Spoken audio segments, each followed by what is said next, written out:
अस्सलाम वालेकुम। Abira home remedies की तरफ से आज मैं बताऊंगा आपको कब्ज़ का इलाज। लीमू और जैतून के तेल को मिलाकर इस्तेमाल करने का ऐसा तरीका जिसकी वजह से आपकी सेहत के मसाइल दूर हो जाएंगे।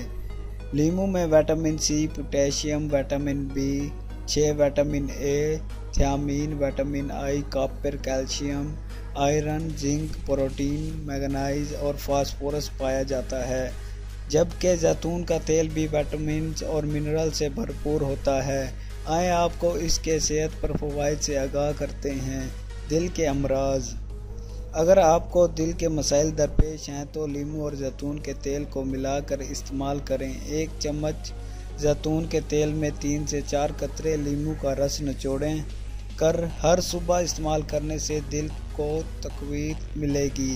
कब्ज़।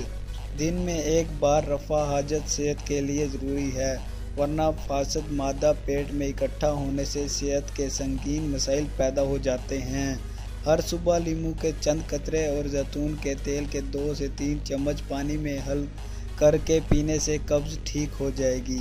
मसाने की पथरी। नाश्ते से 1 घंटा कबल ये मशरूब पीने से आपके मसाने में मौजूद पथरी ख़त्म होगी। इस मशरूब की वजह से आपके मसाने, गुर्दे और जिगर को भी ताकत मिलेगी। मज़ीद वीडियोज़ के लिए मेरे चैनल को प्लीज़ सब्सक्राइब ज़रूर करिए और वीडियो को शेयर करना मत भूलें। शुक्रिया।